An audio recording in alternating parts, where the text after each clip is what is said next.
Surprise நமக்கு சொல்லியிருக்கேன். செய்தி பார்க்கணும்பாக இருந்து நம்ம செய்தி பண்ணி சொல்லலாம். தலைமையில் கருத்து யோசிக்கிறோம். பிரபலங்களை வாசகர்கள் பரிசுத்தாவுனே திருநெல்வேலி வாசகம் செய்கிறவர்கள் நடிச்சிருக்கிறோம். ஒரு வீடுமை சந்தர்ப்பத்தை கொடுத்து ஒன்று துறையில் கலந்து கொள்ள எங்கள் கொண்டு சேர்த்து நடிச்சிருக்கிறோம். இது நாங்கள் கதாவே ஏதோ சொல்லிவிட்டு என்பதற்காக அந்த கடமைக்காக வந்தார் எல்லாத்தைக்கு இழுகைகளாய் பலன் உண்டு என்பதை நாங்கள் மனதில் அறிந்தவர்களாய் அதை உணர்ந்தவர்களாய் என்று புரிந்திருக்கிறார்.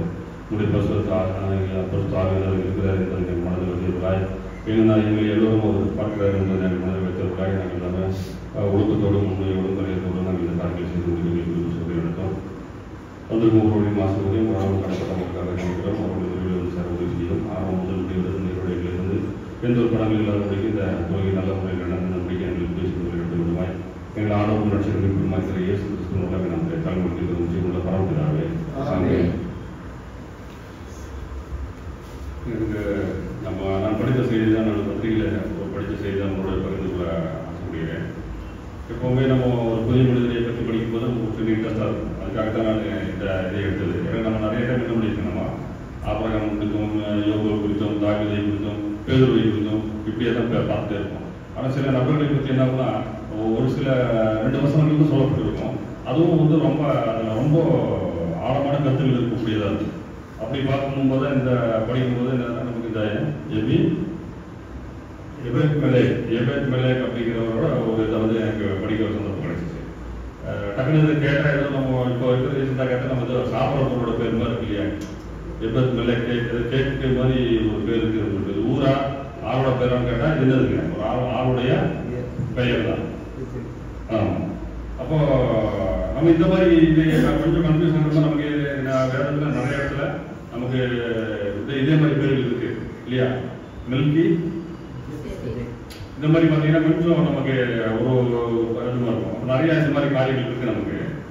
அப்போ நமக்கு ஆவியானவர் கூடிய வசனம் என்னன்னா, ஒரு மனிதன் இவர் தேவன் ஆஸ்வதிக்கப்பட்ட மனிதன்.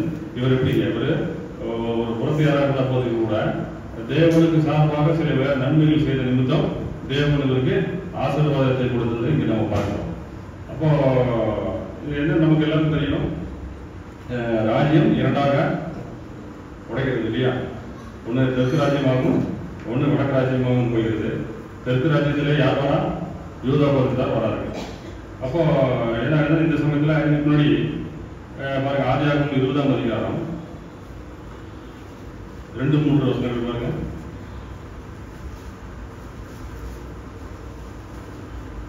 ஆபிரகாம் அவ்விடம் விட்டு தென் தேசத்துக்கு பிரயாணம் பண்ணி காதேசுக்கும் சூருக்கும் நடுவாக குடியேறி கேராரிலே தங்கினான்.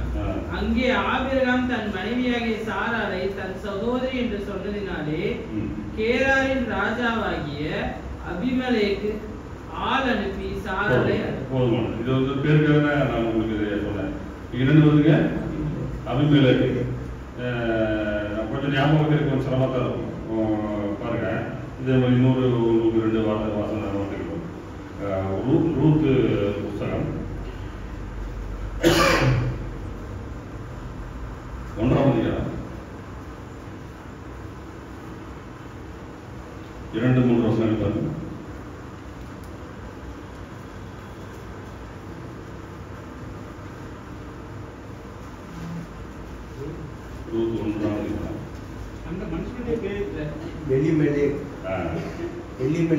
அதுல பாத்தீங்கன்னா என்ன பேரு?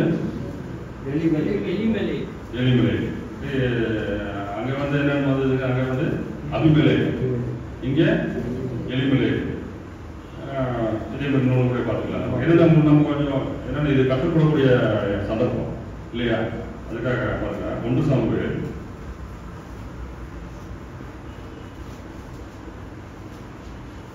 21ஆம் அதிகாரம்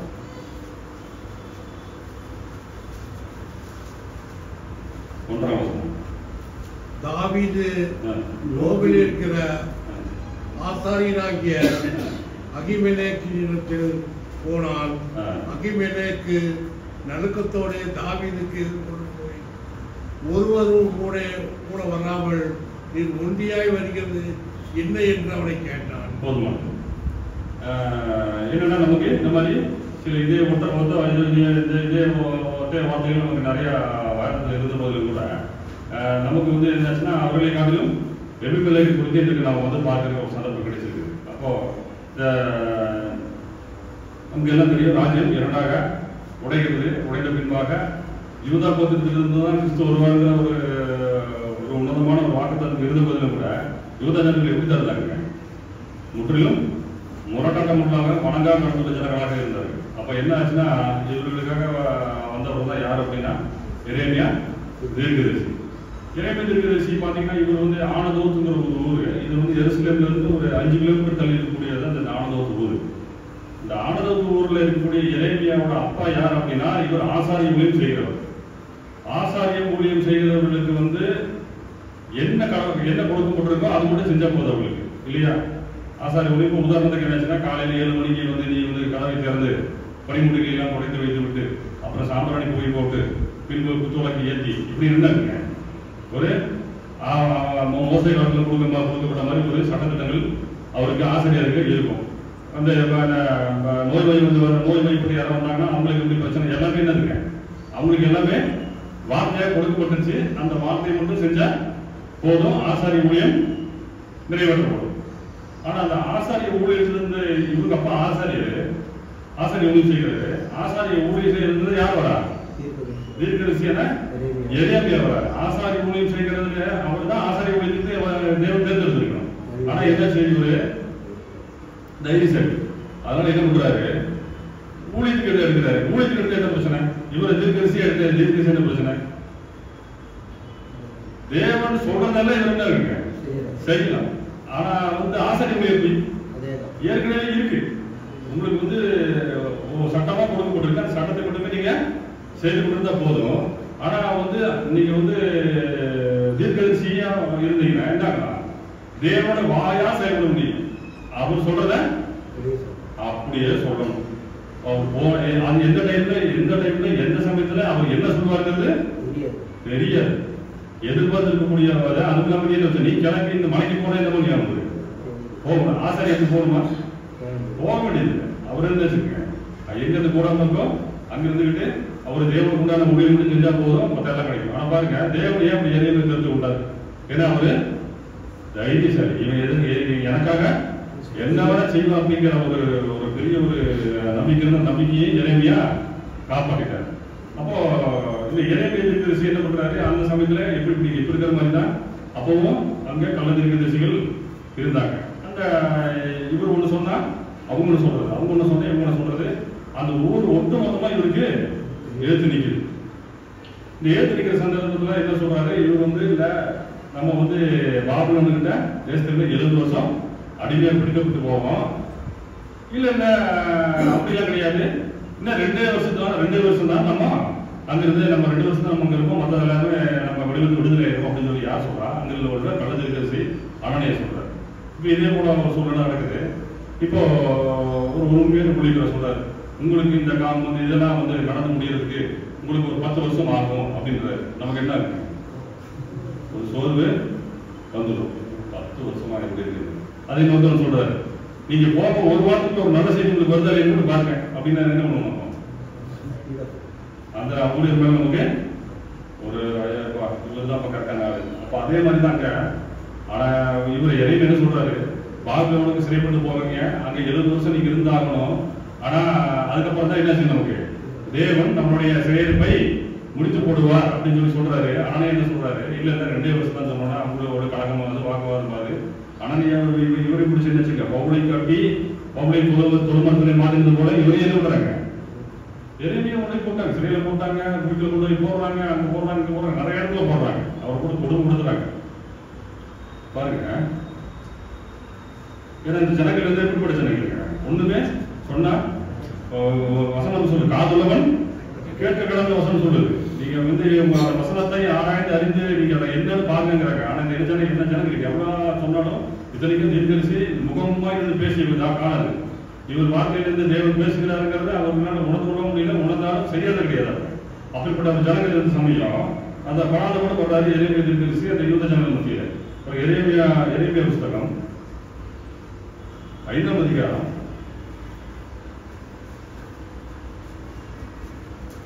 23.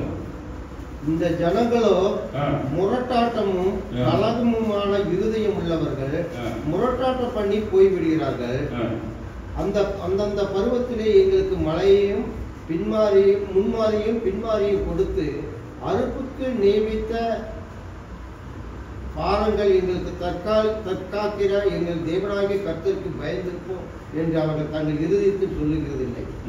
உங்கள் அக்கிரமங்கள் இவைகளை விளக்கி உங்கள் பாவங்கள் உங்களுக்கு நன்மையை வரவட்டாதிருக்கிறது. இப்படி முகமுகமா தீர்க்கதரிசி அவர்களுக்கு எத்தனை சொல்லி என்ன செய்யுங்க ஜனங்களே அறிவுடைய மாதிரியே இல்லை பாருங்க. அதுல 7ஆம் அதிகாரம் 24 வசனம். அவர்களோ அதை கேளாமலும் தங்கள் செவியை சாயாமலும் போய் தங்கள் பொல்லாத இருதயத்தின் யோசனையின்படியும் கடினத்தின்படியும் முன்னிட்டல்ல பின்னிட்டே போனார்கள். அப்படி இருந்தோம் ஜனங்கள். நாங்க கேட்க நீ என்ன விட நீ என்ன வேணா கத்திக்கோ, நீ என்ன வேணா சொல்லிக்கோ, நீ என்ன வேணா பண்ணிக்க அப்படிங்கிற மாதிரி இருந்தாங்க. இவங்க நிலையிலிருந்து மாறவே இல்லை.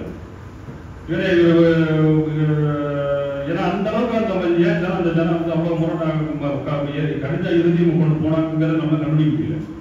ஏன் இத்தனைக்கும் முகமுகமாய் தீர்க்கதரிசி பேசுறாரு.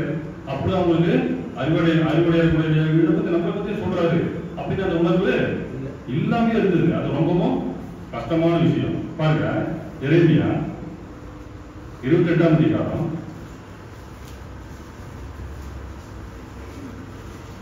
10-11 வசனம். அப்பொழுது அனனியா என்கிற தீர்க்கதரிசி எரேமியா தீர்க்கதரிசியின் கழுத்தில் இருந்த நுகத்தை எடுத்து அதை உடைத்து போட்டார். பின்பு அனனியா சகல ஜனங்களுக்கு முன்பாகவும் இந்த பிரகாரமாக 2 வருஷ காலத்தில் பாபிலோன் ராஜாவாகிய நேபுகாத்நேச்சாருடைய நுகத்தை சகல ஜாதிகளின் கழுத்திலும் இருந்து விலக உடைத்து போடுவேன் என்று கர்த்தர் சொல்லுகிறார் என்றார். அப்பொழுது எரேமியா தீர்க்கதரிசி தன் வழியே போனார். அனனியா என்கிற தீர்க்கதரிசி எரேமியா தீர்க்கதரிசியின் கழுத்தில் இருந்த நுகத்தை உடைத்த போட்ட பிற்பாடு கர்த்தருடைய வார்த்தை எரேமியா கொண்டார்.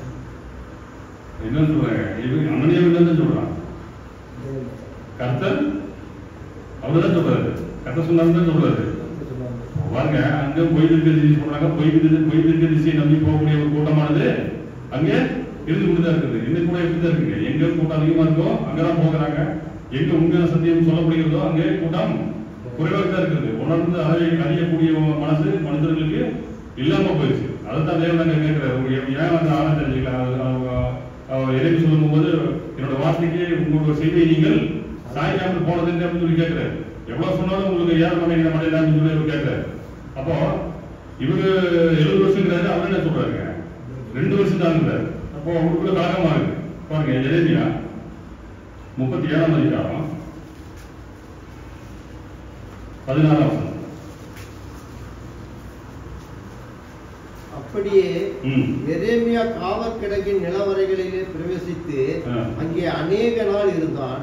பின்பு சிதேக்கியா ராஜா அவனை அழைத்தனுப்பி கர்த்தரால் ஒரு வார்த்தை உண்டோ என்று ராஜா அவனை தன் வீட்டிலே ரகசியமாய் கேட்டார். எங்களுடைய சிந்தனை விட நிலவரையில உணர்ச்சி கேட்க தீர்க்கதரிசிய அது எத்தனை இருந்தாரமா? அநேக நாள் தான் வசனம் அப்படிதானே கொடுக்குதுங்க. அநேக நாள் என்ன பண்ணிட்டாரு? அப்படி எப்ப தேவனுடைய சித்தத்தை சொன்னா தப்பா போச்சு அவங்களுக்கு. அவர் சொல்றாரு, இல்ல இல்ல இப்படி இப்படி நடங்க, இதுதான் நமக்கு அப்படின்னு அவர் சத்தியத்தை சொன்னாரு. சத்தியத்தை சொன்ன மனுஷனை கொண்டு போய் இறைவனுடைய ராஜா கூட போட்டாரு. நிலவரையில கொண்டு போட்டாரு. அதுக்காக ஆசை இல்லை, நீ போட்டா போட்டு போ அதுக்கலாம் அப்படின்னு சொல்லி இருக்கிறாரு. அதுக்கப்புறம் ரகசியமா கூப்பிட்டு கேட்கிறாரு, எப்ப ஏதாவது இருக்க விஷயம் இருக்கா, எதை சொன்னாரா அப்படின்னு. எப்படி நமக்கு இருக்காங்க இப்போ என்னது 38ஆம் அதிகாரம் போட்ட குடும்ப பாருங்க. 38ஆம் அதிகாரம் 9ஆம் வசனம் பாருங்க. ராஜாவாகிய என் ஆண்டவனே, இந்த புருஷர் எரேமியா தீர்க்கதரிசியை துறவிலே போட்டு செய்தது எல்லாம் தகாத செய்தியாய் இருக்கிறது. அவன் இருக்கிற இடத்திலே பட்டினியால் சாவானே, நீ நகரத்திலே அப்பமில்லை என்றான். 38ஆம் அதிகாரம் 7 வரைக்கும் படிச்சிருக்கேன். நம்ம படிச்சு முடியாது. அப்பொழுது ராஜா எபேத் மெலேக் என்னும் எத்தியோப்பியாவை நோக்கி நீ இவ்விடத்திலிருந்து 30 மனுஷரை உடனே கூட்டிக் கொண்டு போய் எரேமியா தீர்க்கதரிசி சாகாததற்கு முன்னே அவனை துறவிலிருந்து தூக்கிவிடு என்று கட்டளையிட்டான்.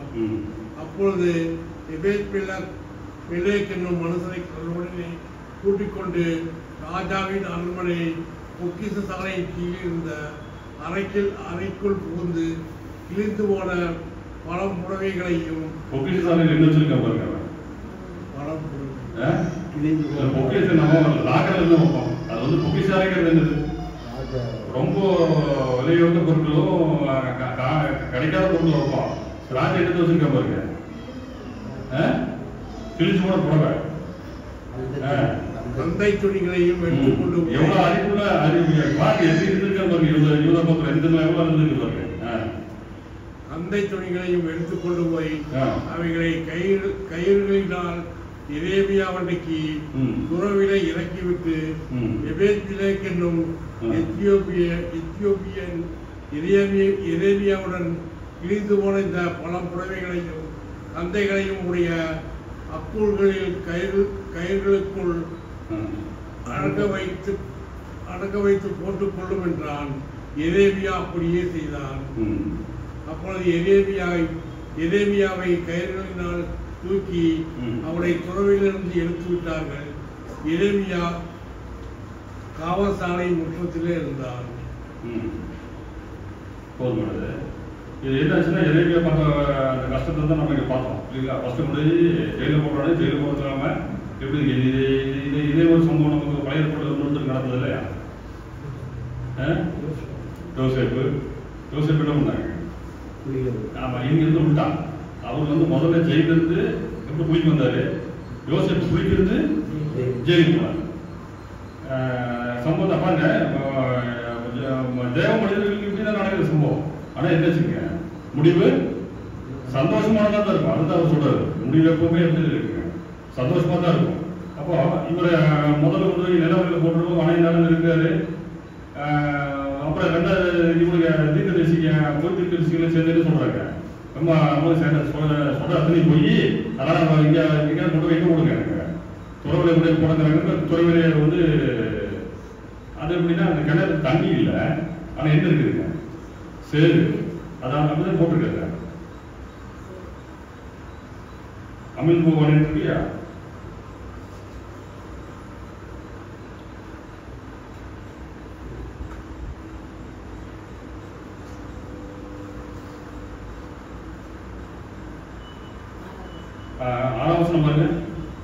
அப்பொழுது அவர்கள் எரேமியாவை பிடித்து அவனை காவல் சாலையின் குற்றத்தில் இருந்த அமலேக்கின் குமாரனாகிய மல்கியாவினுடைய துறவிலே போட்டார்கள். எரேமியாவை கயிறுகளினால் அதிலே இறக்கி விட்டார்கள்.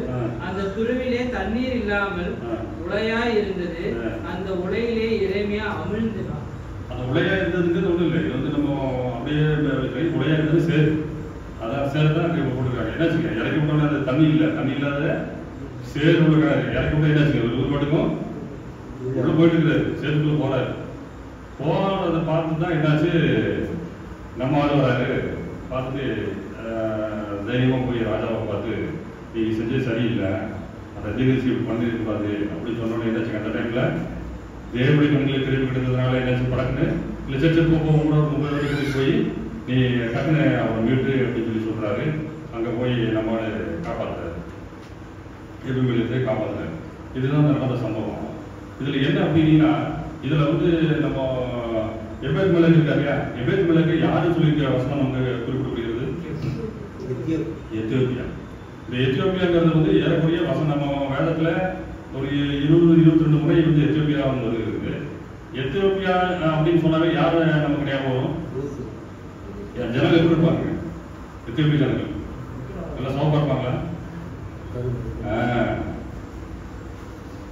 நல்லா வந்து அவர்கள் நீக்ரோஸ்ன்னு சொல்லுவாங்க இல்லையா, அந்த இதை தான் அவங்க சொல்றது. அப்ப என்ன, நம்ம கூட வந்து புதிய ஏற்பாட்டில் எத்தியோப்பியா மந்திரி வந்து அதை படிச்சுக்கிட்டு வரதான் நம்ம பார்க்க போறோம். அப்பப்போ சில சூழ்நிலையில் எத்தியோப்பியாவுக்கும் வேதத்துக்கும் சில ஒரு கனெக்ஷன் இருந்துகிட்டே தான் இருக்கு.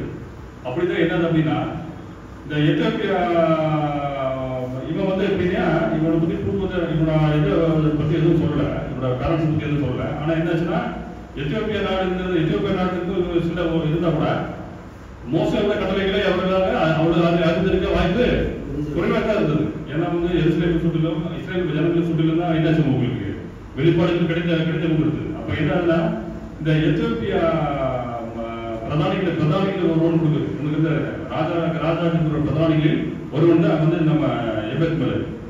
இப்போ எபெத் மலக்கு வந்து நடக்கக்கூடிய அந்த பிரதானிகளா இருக்கிறது என்னச்சுங்க, ராஜான முறையில் நடக்கக்கூடிய சம்பவங்கள் அவனுக்கு தெரியுது. அவர் வந்து அதை பார்த்துட்டே இருக்கிறார். என்ன நடக்குது, வராரு போறாரு பேசுறாரு எல்லாம் பண்றாரு அப்படின்னோட தீர்க்கதரிசியை இவர் உற்று கவனிக்கிறார். எபெத் மலக்கு என்ன நடக்குது அப்படின்னு பாக்குறாரு. பார்க்கும்போது யார் சொல்றது சரியா இருக்குன்னு நிரூபிக்கிறார்கள். கணித்து கொள்ளக்கூடிய ஞானம் அவருக்கு இருந்தது. அதான் தேவன் வந்து அவர் எபெத் மலக்கு மேல இருந்த ஒரு பெரிய ஒரு விஷயம். ஏன்னா அவர் உண்மை எதுங்கிறது தெரிஞ்சுக்கிட்டாரு, அந்த உண்மையை பிடித்து கொண்டார். அதுதான் எபெத் மலக்கு பண்ண பெரிய விஷயம். ஏன்னா வந்து இவர் பாக்குறாரு, அனனியாவும் பேசுறாரு, எரேமியாவும் பேசுறாரு.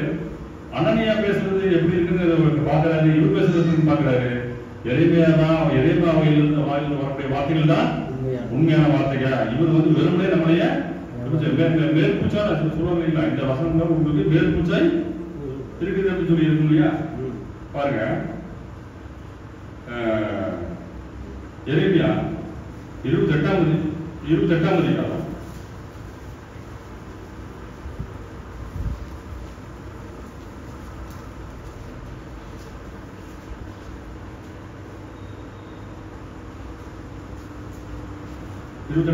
2-3 வசனங்கள் பாருங்க.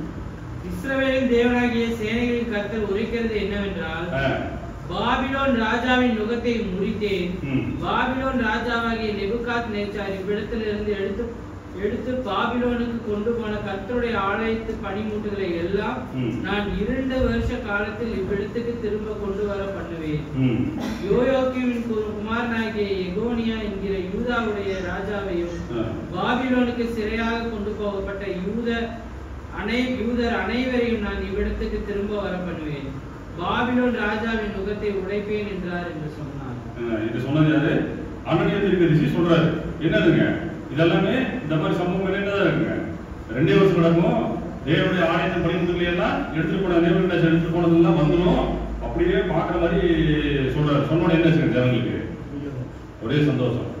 அடுத்த வாரம் கார் உங்க வீடு முன்னாடி நிற்கும் இல்லையா, அப்படி நம்பி இருக்கு. நமக்கு போக நீங்க உங்களுக்கு இந்த வருடத்துக்குள்ள செல்வ செழிப்பு உங்களுக்கு ஊடுவாங்க. அங்கதான் என்ன இருக்கு, இப்போ கூட்டம் அதிகம் போய் கொண்டு இருக்கிறது. வசனம் என்ன சொல்றது, நமக்கு வசனத்தின்படி நாம எப்படி நடக்குதுங்கிறத பத்தி சொல்றதுக்கு ஆளுதான் போச்சு. எல்லாமே நமக்கு வந்து ஆசீர்வாதம், உங்களுக்கு விழுந்த ஆசீர்வாதம், நின்ன ஆசீர்வாதம், எப்படி ஒரு ஆசீர்வாதம். தேவனுடைய கட்டளைக்கு முடியாதபடிக்கு நமக்கு தேவனுடைய கையிலிருந்து ஆசீர்வாதத்தை நம்ம எதிர்பார்க்கவே முடியாது. என்னச்சுங்க, ஏற்ற காலங்களே உறுதி முறைக்கு அவருடைய பணத்தை கைக்குள் ஏற்ற காலத்திலே உறுதி முறைக்கு நீங்கள் அமைதியா இருக்கீங்களா, அவருடைய பலத்தை கைக்குள்ள இருக்குன்னு அப்ப என்ன அர்த்தம்? அவரு கூட அவரோட பாதுகாப்பு இருக்கணும். அவரோட பாதுகாப்பு எப்படி நம்ம கிடைக்கும்? அவர் சொற்படி கேட்டு நடந்தா மட்டும் தான் பாதுகாப்பு கிடைக்கும். அப்ப அது வரைக்கும் நம்ம என்ன தான் பண்ண முடியும் சொல்றாரு, பொறுமையா இருக்கணுங்கிறாரு. இங்க அதான் சொல்றாரு, பாபுலோடு சொல்றாரு. இவரு அனனியா தீர்க்கதரிசி சொல்றாரு 2 வருஷம் நேபுகாத்நேச்சார் ஆலயத்துக்கு கொண்டு போறது எல்லாத்தையும் கொண்டு வருவாரு, எல்லாம் சூப்பராயிரும், எல்லாம் செஞ்சிருவீங்க அப்படின்னு சொல்றது செஞ்சாங்க. ஜனங்கள் உற்சாகப்படுத்துறாங்க. ஆனா இவர் சொன்னது பாருங்க, 29ஆம் அதிகாரம் சொல்றது பாருங்க, 29ஆம் அதிகாரம் 10ஆம் வசனம். பாபிலோனிலே 70 வருஷம் நிறைவேறின பின்பு, பாபிலோனிலே 70 வருஷம் நிறைவேறின பின்பு நான் உங்களை சந்தித்து உங்களை இவ்விடத்துக்கு திரும்பி வர பண்ணும்படிக்கு உங்கள் மேல் என் நல்வார்த்தையை நிறைவேற பண்ணுவேன் என்று கர்த்தர் சொல்லுகிறார். போதுமானது. இப்ப பாருங்க, அந்த ஊரே ஒட்டுமொத்தமா எளிமையாகி எதிரணிக்குது. நாம ஊரே ஒருத்தருக்கு எதிரணிக்குது. நாம போய் என்ன பண்ணுவோம்? நாம போய் அவருக்கு நம்ம இல்லைங்க இவரை நீங்க எடுக்கணும் நம்ம பதிஞ்சு பேசுவோம்.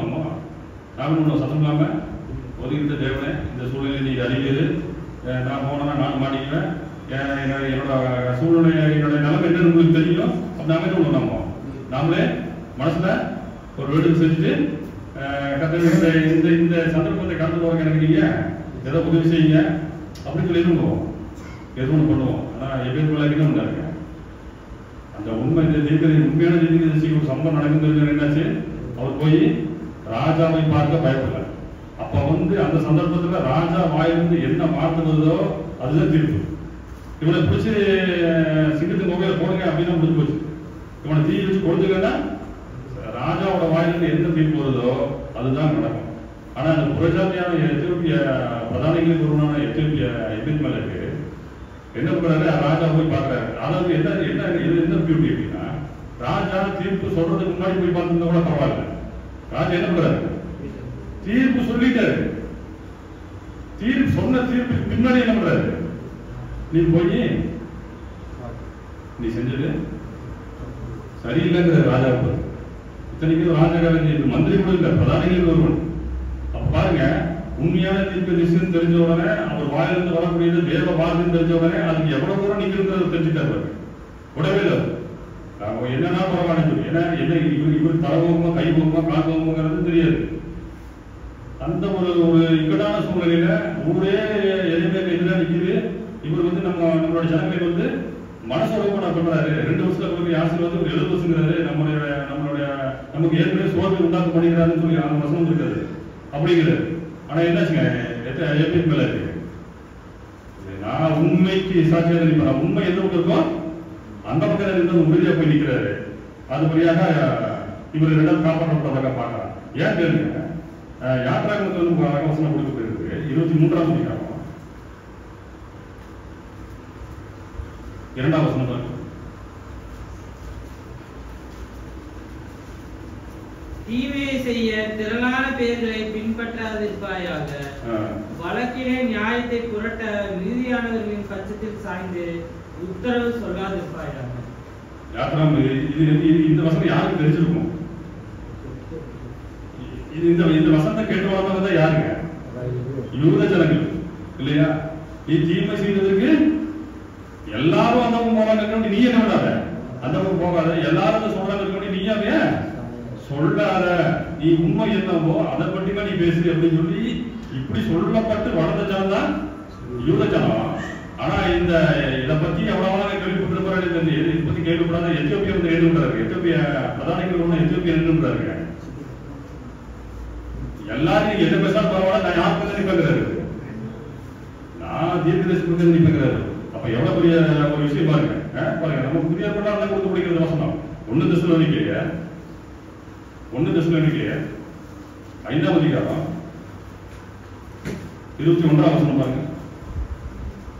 எல்லாவற்றையும் சோதித்து பார்த்து நலமானதை பிடித்துக் கொள்ளுங்கள். எல்லாவற்றையும் சோதித்து பார்த்து நலமானதை நீங்கள் பிடித்துக் கொள்ளுங்கிறார். நீங்க வசனம் சொல்ல கேளுங்க, நீங்க கேட்கறதுனால ஒண்ணும் இல்லை. ஆனா எதுல உண்மை இருக்குங்கிறது தெரிஞ்சுங்க அப்படிங்கிறாரு.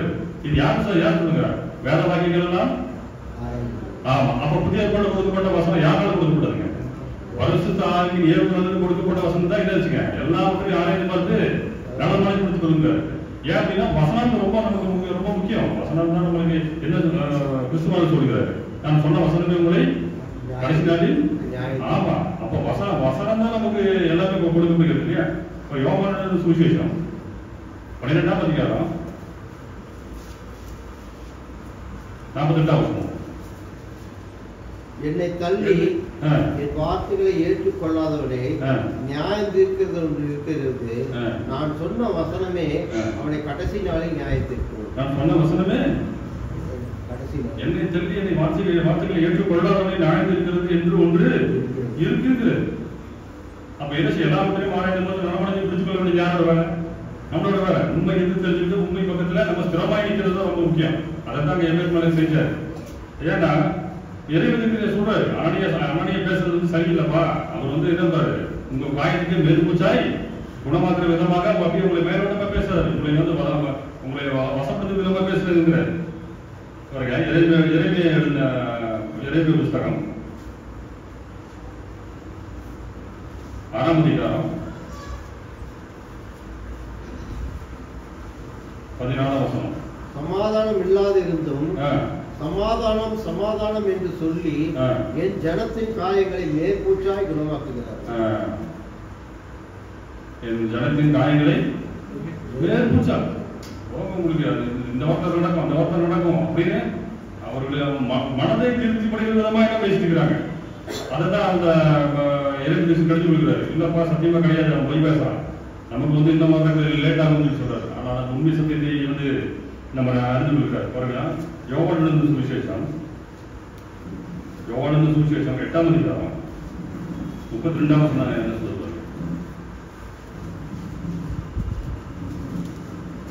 சத்தியத்தையும் அறிவீர்கள், சத்தியம் உங்களை விடுதலையாக்கும் என்றார். அதான் வந்து அவருக்கு எபேசுக்குள்ளாக்கி நடந்தது. என்னாச்சு? சத்தியம் அவரு சத்தியம் அவர் தெரிஞ்சுக்கிட்டாரு. சத்தியம் இருந்தா என்னாச்சுங்க அவரை விடுதலை முடிச்சு. எப்படி ராஜா கிட்ட போனா இவருக்கு பிரச்சனை யாருக்கும் தெரிஞ்சு கூட போறாரு. ஆனா அங்க விடுதலை கிடைச்சா இல்லைங்களா? என்ன பண்ணிக்கலாம்? எபேசுக்குள்ள ஏப்பா அவனுக்கு சேர்த்து இவங்க ஒண்ணு பேசுகிறான், இவனை கொண்டு போய் அதே காலத்தில் ஒரு கடலை சேர்த்து முடி சாகுன்னு இருப்பாரு. அவர் என்ன வச்சுக்காரு? சத்தியத்தை அறிந்து கொண்டார், சத்தியம் அந்த இடத்துல அவரை விடுதலை செய்தது. அப்ப இவர்களுக்கு என்ன பண்றாரு? சத்தியம்னு ஒண்ணு தெரிஞ்சவங்க அதுக்கு ஸ்திரமாக இருந்தது என்ன பார்த்தோம். இன்னொன்னு என்னச்சுன்னா, அந்த ஸ்திரத்திலே அவர் நின்று அவர் காட்டின உறுதி. ஏன்னா சாதாரண இது இல்லையா அது. பாருங்க,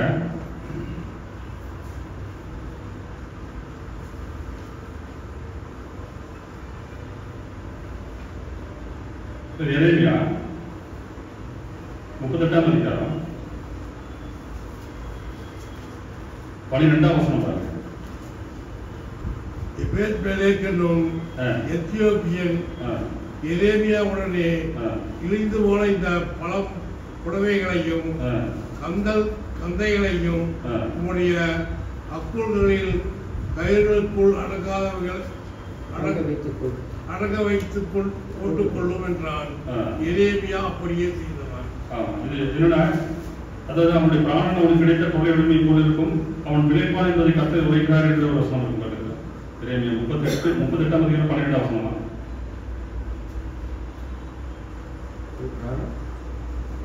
இந்த நகரம் பாபிலோன் ராஜாவின் ராணுவத்தின் கையில் நிச்சயமாக ஒப்புக் கொடுக்கப்படும்.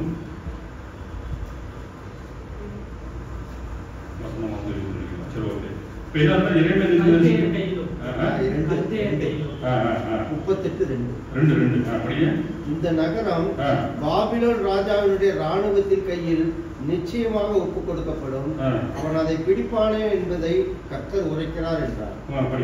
எரேமியா எல்லா ஜனத்தோடு சொல்லிக் கொண்டிருந்த வார்த்தைகளை மாத்தானின் குமாரனாகிய செப்பத்தியாவும் பஸ்கூரின் குமாரனாகிய கெதலியாவும் செலேமியாவின் குமாரனாகிய யூகாலும் மல்கியாவின் குமாரனாகிய பஸ்கூரும் கேட்டார்கள்.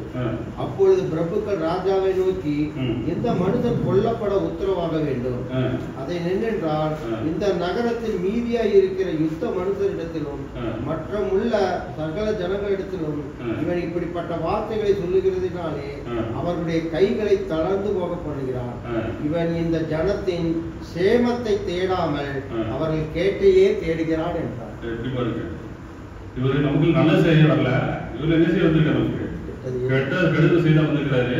நம்முடைய இருக்கக்கூடிய உற்சாகத்தையும் இவரு எழுந்து போக பண்ணுகிறாரு. நம்ம கைகள் எல்லாத்தையும் தலைமை போகப்படுற மாதிரி செய்யறாரு அப்படின்னு சொல்லி. இப்ப என்னதுக்கு நம்ம சில டைம் வசனம் நமக்கு குத்தும்போது என்ன பண்ணுது? நமக்கு மனசு உறுத்தலத்தான் இருக்குது. ஆனா அதே காலத்தை என்ன பண்றாங்க? நீங்க ஜனங்கள் எப்படி போகணும் என்பதற்காக காயத்துக்கு மேற்கு பூசிக்கிற வசனத்தை சொல்லிக்கொண்டு ஜனங்களை பிடிக்கிற கூட்டத்தார் இருக்கதான் செய்யறாங்க. அப்படிதான் இருந்தாங்க அவங்க. அப்ப இவரு என்ன சொல்றாரு? இல்லங்கிறாரு, இவருக்கு எதிராக நிற்கிறாங்க. நாங்க பெரிய இந்த இவங்களோட இந்த யூத ஜனங்களுக்கும் எரேமியாவுக்கும் வந்து இதுக்கு இந்த பட்ட பாடு மற்றதும் இல்லை. எதை சொன்னாலும் கேட்கறது. கிணத்துல போன என்ன சொல்றாங்க? இவருக்கு சேர்த்தா இவர் நமக்கு கொல்லப்பட வேண்டுங்கிறாங்க. எரேமியா கொண்டிருக்காங்கிறாங்க.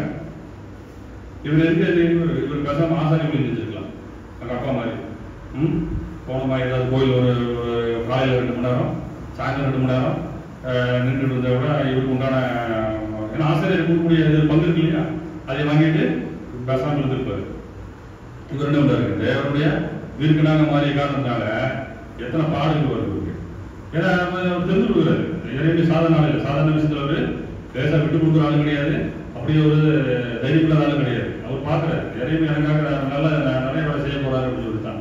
அதனால என்ன வச்சுக்க பழைய ஏற்பாட்டில் எஸ்ஐ எரேமியா 2 பேரும் தீர்க்கதரிசிகளாக நம்ம பாடம் நிறைய பேர் சொல்லியிருக்காங்க நிறைய விஷயத்த. ஆனால் நம்ம அதிகமாக நம்ம உதாரணங்கள் எதுக்கு எடுத்து பார்க்குறாங்க? ஏசாயா, எரேமியா, இந்த 2 பேரும் தீர்க்கதரிசிகளாக ஒன்றாக உட்பட்டார். ஏன் அப்படின்னா அவர் அவ்வளவு தைரியம். அவர் ஆசாரிய குடும்பத்தில் வந்து பயப்பட்டே தான் வந்திருப்பார். ஏன்னா என்ன பண்ணியிருப்பாரு அப்பா?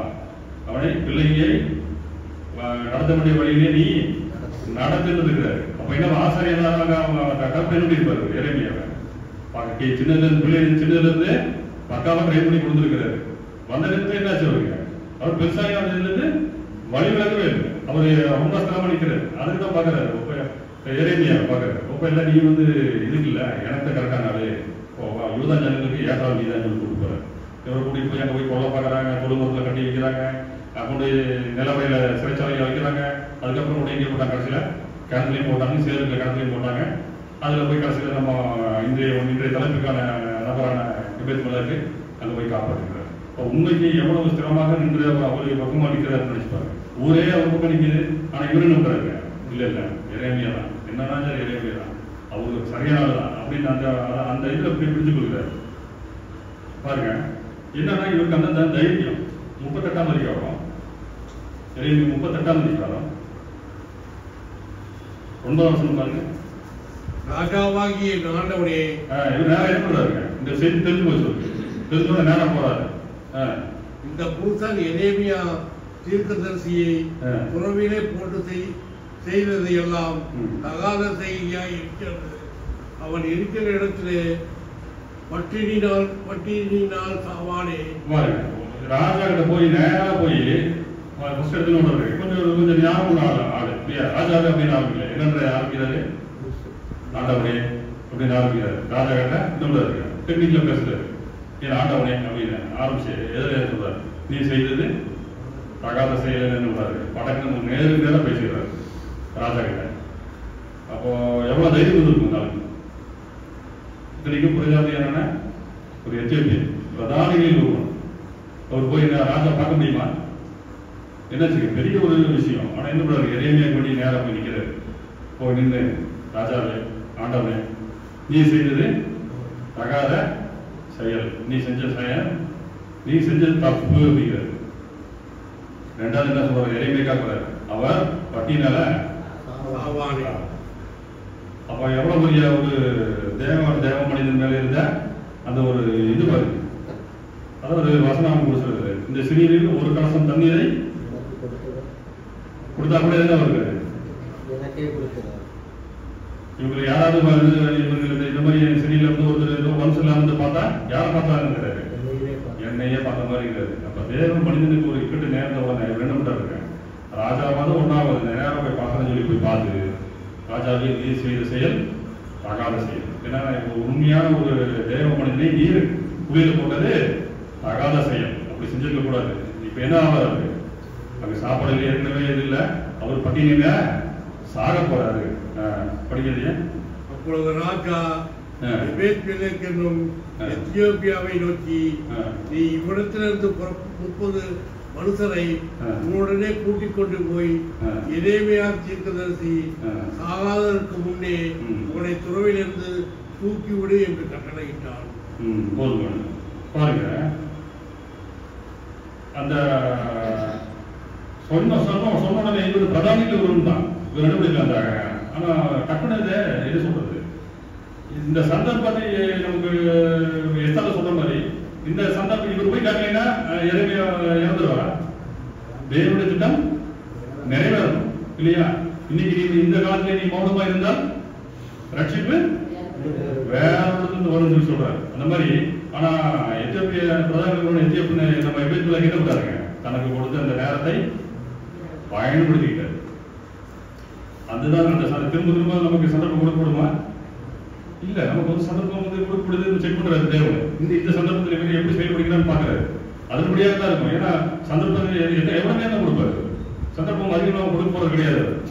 ஏன்னா நமக்கு சிம்சனுக்கு தெரியும், வருஷத்த அந்த தேவ பலமுள்ள ஆகி அவனை விட்டு போனது அவனுக்கு தெரியவே இல்லை. அவரை எச்சரிக்கை கொடுத்தாரா சிம்சோனுக்கு?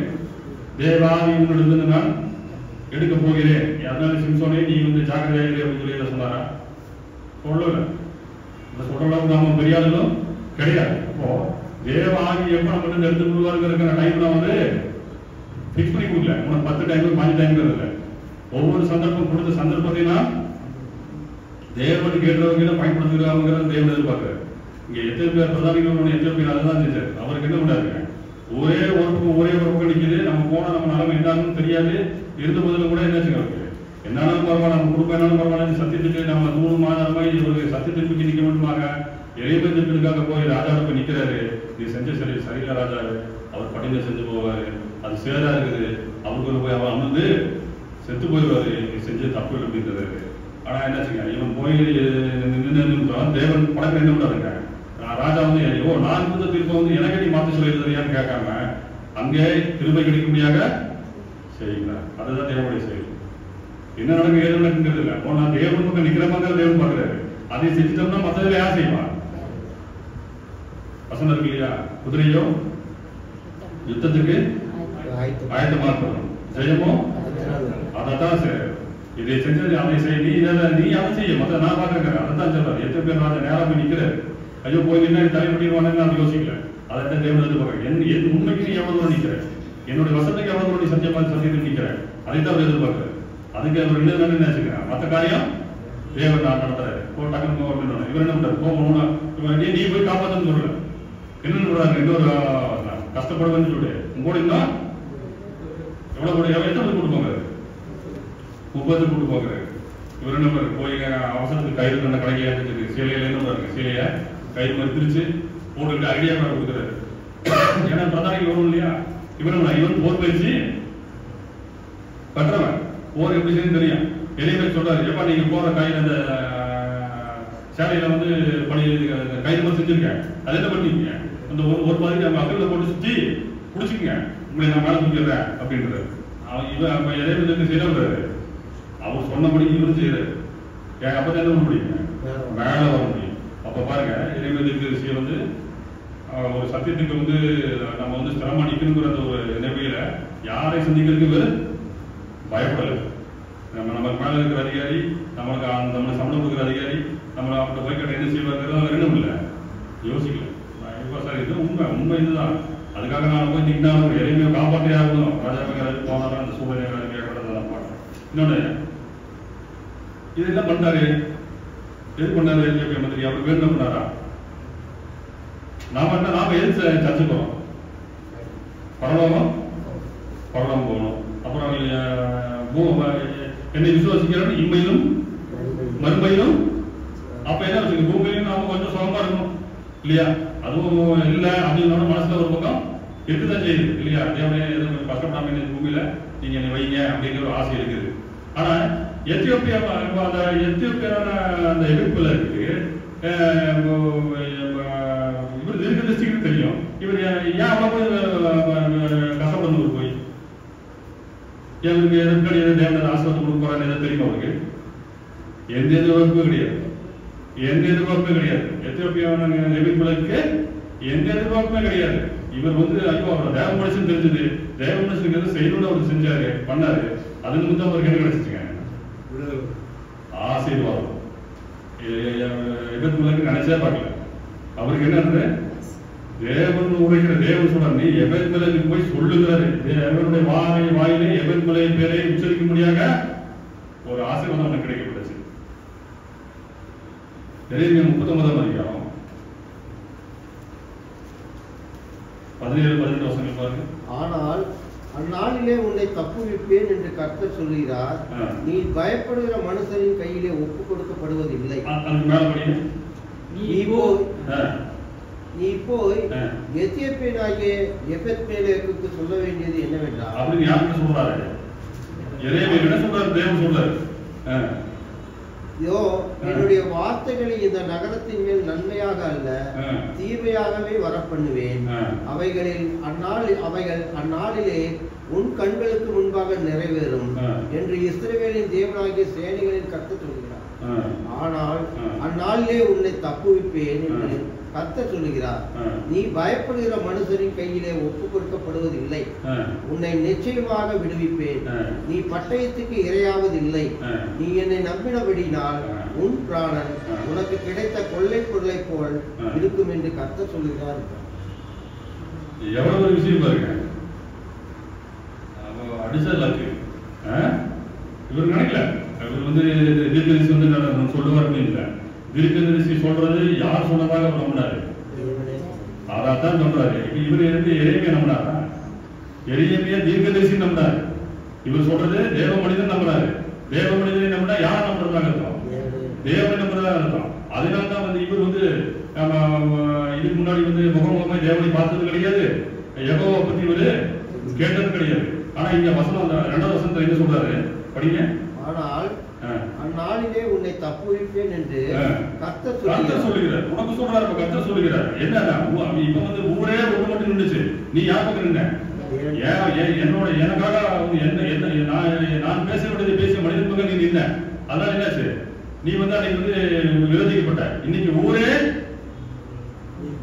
முடிய போகுது, நீ எங்க நிக்கிற? என் பக்கம் நிக்கிற. ஆனா நீ என்ன பண்ணுவ? தப்பு வைக்கப்படுவ அப்படின்னு சொல்லிட்டு என்ன சொல்ல படிக்கிறது? நீ பயப்படுகிற மனுஷரின் கையிலே ஒப்பு கொடுக்கப்படுவதில்லை. நீ பயப்படுகிற விஷயமா ஒண்ணுமே நடக்க போறது கிடையாது. உன்னை நிச்சயமாக விடுவிப்பேன். நீ பட்டயத்துக்கு இரையாவதில்லை. நீ என்னை நம்பினபடி என்ன வருது? நம்பினபடி என்னை எங்க பார்த்தாரு? எரேமியா சொன்ன வசனத்தை வார்த்தையை நம்பினாரு. அந்த வார்த்தையை நம்பின நிமித்தம் அந்த வார்த்தையை நம்பின வார்த்தை எங்க படிக்குது? கர்த்தரே நேரடியாக சொல்றாரு. எதிர்ப்பிலக்கு நம்பினாங்கிறது எரேமியா சொல்றாரு. நீ என்னை நம்பினபடியால் எப்படி சொல்லு, நீ என்னை நம்பினபடியால் உனக்கு கிடைத்த பொருளை போல் இருக்கும் என்று கர்த்தர் சொல்லுகிறார். என்ன அப்படிங்கிற சந்தோஷம் அப்படின்னா போய் பட்டு வந்தாங்கன்னா அங்க இருக்கிற பொக்கிஷங்களை அள்ளி கொண்டு வருவாங்க. அள்ளி கொண்டு வரும்போது என்ன உங்களுக்கு பெரிய ஒரு குறிப்பு உண்டாகும். எதிர் நாட்டில் போய் பண்ணுவது. அப்ப என்ன அது போன்ற சந்தோஷம் உங்களுக்கு உண்டாயிருக்கும். ஏன்னா நீ வந்து அதை முதல் அவசரம் பார்க்க மேல அவசரம் அது என்ன சொல்றாங்க, இந்த நன்மை இல்ல தீமையாக முடியும் சொல்லி சொல்றாங்க. அந்த ஊருக்கு அந்த ஊருக்கே தீமையாகும் போது இவர் மட்டுமே தேவன் பக்கமா நினைச்சு என்ன செய்யுங்க, தேவன் வார்த்தையில இவருக்கு நீ என்னை நம்பினபடியால் உண்மை நான் விடுவிப்பேன் அப்படிங்கிற ஒரு வார்த்தை கிடைச்சிச்சு பாருங்க. எந்த ஒரு பிரதிபலனும் எதிர்பார்க்காம தேவனுடைய மனுஷனுக்கு ஒரு கெடுதல் வருது அப்படின்னு சொல்லி தேவ வார்த்தையை நம்பி தேவனுடைய மனிதனை காப்பாற்றும்படியாக தன்னை தனக்கு என்னென்னாலும் நேர்ந்தாலும் பரவாயில்லைன்னு சொல்லி எந்த சூழல் வந்தாலும் பரவாயில்லைன்னு சொல்லி இதற்காக நான் எந்த எல்லைக்கு வேணாலும் போவான்னு சொல்லி அந்த ஒரு ஸ்டாண்டர்ட் எடுக்கிறாரு. எடுத்து நிறுத்தி என்னாச்சுங்க, தேவனுடைய வார்த்தையிலிருந்து எரேமியா தீர்க்கதரிசி மூலமாக நேரடியான ஒரு ஆசீர்வாதம். லேட்டா கூட கிடையாது. என்னாச்சுங்க, இந்த ஊரு வந்து நான் வந்து நம்பியா முடியுங்கிறதெல்லாம் நம்பியா முடிய போறதுலாம் அவங்களுக்கு கெடுதல் உண்டாக போகுது. ஆனா நீ என்னை நம்பினபடியா நான் உன்னை விடுவிப்பேன். கொள்ளையிட்ட பொருளை போல உன் பிராணம் தப்பிச்சதுனால நீ உன் பிராணம் தப்பிச்சதுனால நீ எப்படி கொடுக்குற? ரொம்ப சந்தோஷப்படுறாங்க. ஏன்னா தேவனை நம்பினவர்கள் ஒரு இது கைவிட போறதே கிடையாது. பாருங்க எபிரேயர் 1ஆம் அதிகாரம் இன்னொரு 2 வருஷம் கொடுத்துருக்கோம்.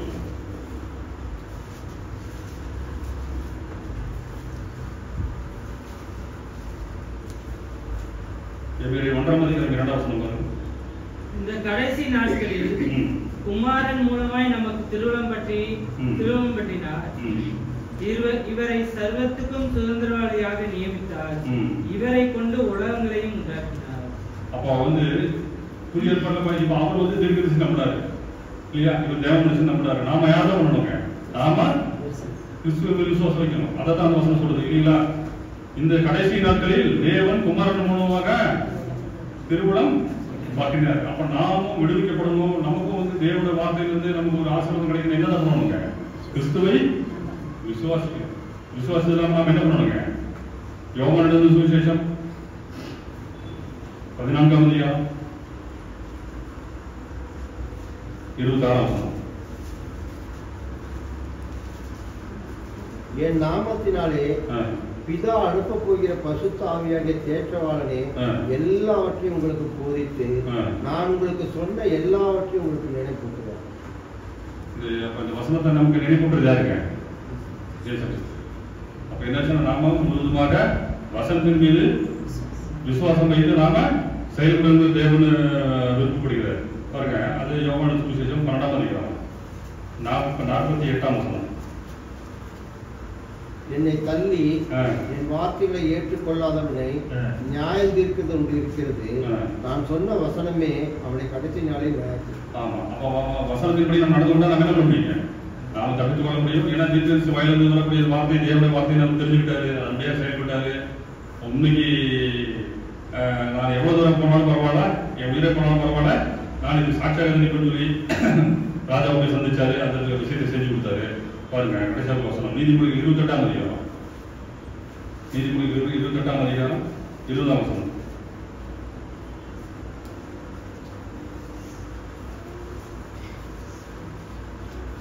உண்மையுள்ள மனுஷன் பரிபூர்ண ஆசீர்வாதங்களை பெறுவான்.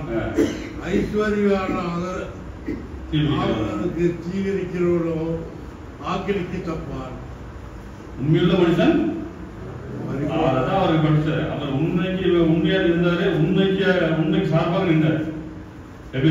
அதுக்காக என்ன செய்யும்? உண்மையுள்ள மனுஷன் பரிபூர்ண ஆசீர்வாதம் பெறுவாங்க. அவருக்கு என்ன கிடைச்சிருக்கீங்க? உண்மையா இருந்து அவருக்கும் அது பரிபூர்ண ஆசீர்வாதம் கிடைத்தது. எபிரேயர் 13ஆம் அதிகாரம் 6ஆம் வசனம் பாருங்க.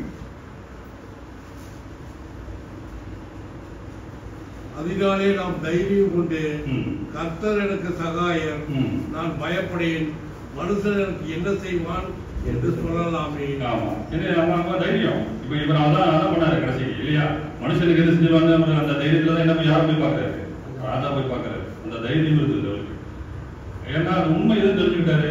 நம்ம உண்மையை தெரிஞ்சு கூட நம்ம என்ன பண்ணுறோம்? சில டைம் அசால்ட்டா தான் இருக்கிறோம் இல்லையா? சரி பார்த்துக்கலாம் அப்படிங்கிற மாதிரி இல்ல. அவர் உண்மையிலே ஸ்திரமாக இருந்த நிமித்தம் தேவனுக்கு ஆசீர்வாதத்தை பெற்றுக் கொண்டார். கடைசி வசனத்தை பார்த்து முடித்துக்கலாம். 2 யோவான் 9ஆம் வசனம். 2 யோவான் 9ஆம் வசனம். கிறிஸ்துவின் உபதேசத்திலே நிலைத்திராமல் மீறி நடக்கிறவன் எவனும் தேவனை உடையவன் அல்ல. கிறிஸ்துவின் உபதேசத்திலே நிலைத்திருக்கிறவனோ பிதாவையும் குமாரனையும் உடையவன். நம்ம வேலை என்னங்க? உபதேசத்திலே நிலைத்திருக்கோம். உபதேசத்தில் நிலைத்திருக்கும் பட்சத்துல நாம யாரா இருப்போம்? உண்மையில மனுஷனா இருப்போம். உண்மையில மனுஷனா இருந்தா நமக்கு என்ன கிடைக்கும்? பரிபூர்ண. இதுதான் விஷயம். எடுத்த உடனே நம்ம ஒரே வாரத்துல உங்களுக்கு இது நடக்கும்போது அதெல்லாம் நடக்க போதில்லை. நாம பிதாவையும் குமாரனையும் உடையவர்களாய் கிறிஸ்துவின் உபதேசத்திலே நிலைத்திருக்கும் பட்சத்தில் என்ன பண்ணுவாங்க? நாங்கள் இருவரும் அவனிடத்துல வாசம் பண்ணுவோம் தான் வார்த்தை கொடுக்குது. அந்த மாதிரி அவர் வாசம் பண்ணும் பட்சத்துல நமக்கு என்ன நடக்குங்க? உண்மை அப்பதானே வாசம் பண்ணும்போது உண்மையில மனுஷன் தான் அவர் கேட்க போறாரு. நம்ம உண்மையா இருந்தோம்னாவே ஆட்டோமேட்டிக்கா என்ன நடக்கும்? நமக்கு பரிபூர்ண ஆசீர்வாதம் பெறணும். அதுதான் அந்த எத்தியோப்பியனாக எபிரேயருக்கு கிடைச்சிச்சு. நீங்க கற்றுக் கொடுத்த பாடம் தான். உண்மை இருந்து நீங்க தெரிஞ்சுக்கங்க. உண்மையை நம்மளால அந்த உண்மையை ஸ்திரமா இருங்க. எந்த ஒரு எதிர்ப்பும் தேவையில்லை. ஆட்டோமேட்டிக்கா தேவன் என்ன பண்ணுவாரு? அந்த உண்மைக்கு தக்க பலனை உங்களுக்கு நிச்சயமாக கொடுப்பாருங்கிறது இன்னைக்கு நம்ம கற்றுக்கொண்ட பாடம். இன்னைக்கு எதிர்ப்பு மூலமாக தேவன் நமக்கு ஒரு நல்ல பாடத்தை கொடுத்துருப்பாங்க விசுவாசிக்கிறேன். இந்த வார்த்தைகளையும் கேட்டவங்களையும் தேவன் ஆசீர்வதிப்பார்கள்.